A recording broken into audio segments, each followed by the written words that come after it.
Program kolaborasi konservasi hutan dan sungai Dumaring menggait Yayasan Siok Indonesia dengan menggelar pelatihan snake awareness kepada anggota dan pengurus lembaga pengelola hutan desa Panglima Jerung dan masyarakat Kampung Dumaring.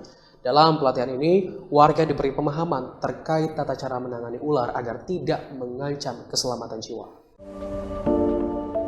Kegiatan pelatihan snake awareness atau penyadaran pengetahuan tentang ular dilaksanakan di objek wisata Taman Sungai Dumaring, Kecamatan Talisayan, Kabupaten Berau, Kalimantan Timur pada Selasa 20 Februari 2024 lalu. 3 trainer dari Yayasan Siok Ular Indonesia memberikan pemahaman secara luas tentang karakter, habitat, dan ancaman dari bisa ular. Ketiga trainer yakni Yuliadi Maulana Hakudafa dan Ferry Efrianto. Mereka saling bergantian memberikan materi. Dari penjelasan para trainer, ular dibagi menjadi 4 golongan. Di antaranya ular tidak berbisa, ular berbisa menengah, ular berbisa tinggi, dan ular raksasa. Salah satu trainer, Yuliadi, menyampaikan, dalam 4 golongan ular ini ada 30 spesies ular yang tentunya berbeda-beda dalam penanganannya. Untuk ular kecil, menurut Yuliadi, baik untuk ular itu berbisa atau tidak, terlebih dahulu harus diperlakukan sebagai ular yang berbisa. Meski demikian, harus tetap berhati-hati karena ketika bertemu ular raksasa, minimal perlu 2 orang untuk menanganinya. Jika bertemu ular berbisa di hutan, seperti king cobra atau kobra, masyarakat bisa memegang 4 prinsip, yakni stop atau diam, thinking, observe, dan prepare.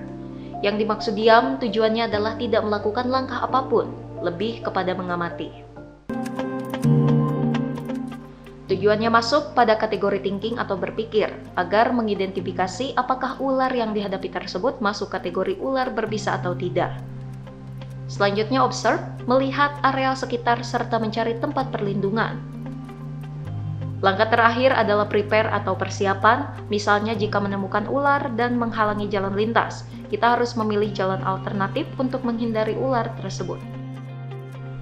Dalam kasus warga digigit ular berbisa tinggi, Yuliadi memberikan cara dalam menanganinya, yakni dengan teknik imobilisasi. Teknik ini adalah meminimalkan pergerakan anggota badan yang tergigit atau menghentikan pergerakan seluruh tubuh. Cara seperti ini bisa dilakukan dengan pemindaian dengan alat yang digunakan berupa papan bidai dan kain mitela. Cara ini bertujuan untuk mengurangi percepatan penyebaran bisa ular dalam tubuh seseorang yang digigit ular. Ya, yang paling penting sih kalau ketemu ular nggak usah takut, yang penting waspada aja. Terus jangan bunuh ular karena demi kelangsungan hidup si ular dan juga kelestarian alam yang ada di sini. Ya, secara untuk teknik penanganan yang handling kita sampaikan secara teori maupun praktek, namun mereka tidak kita anjurkan untuk menangani sendiri. Jadi kita cukup beri contoh aja dan mereka melihat. Soalnya sebaiknya kalaupun terpaksa harus pegang ular, itu harus menggunakan alat. Alatnya udah ada yang tertentu, yang safety. Jadi nggak bisa sembarangan pegang ular.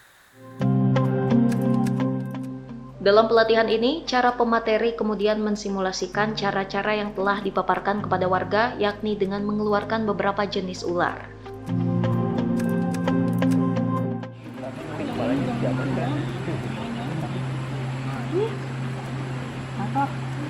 Nah, ini untuk pegang kepala, ini nggak boleh langsung pegang. Kalau ular liar biasanya bang itu pasti berontak. Enggak, ini ular liar ini enggak. Ini liar ini. Ini bukan peliharaan, ini liar. Kalau ditutup enggak? Ya, kalau ditutup enggak, makanya kita Jadikan sepatu. Nah, kalau sudah kita pegang, Enggak dibawanya pulang ini. ya kan harus kebelitan Mas enggak dibawa pulang kan ini? di bawah.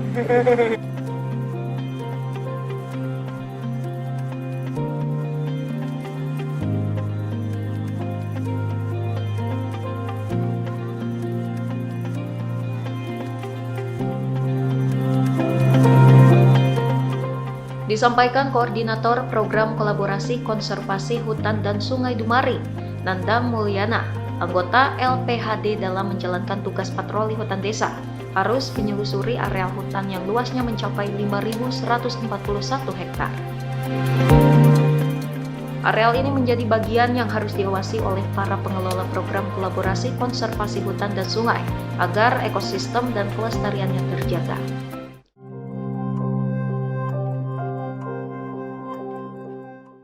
Baik, jadi pelatihan hari ini yang terkait dengan snake awareness ini, penyadartahuan tentang ular, ini sebenarnya merupakan rangkaian dari kegiatan pelatihan keselamatan kerja, kemudian snake awareness untuk teman-teman anggota LPHD yang melakukan patroli.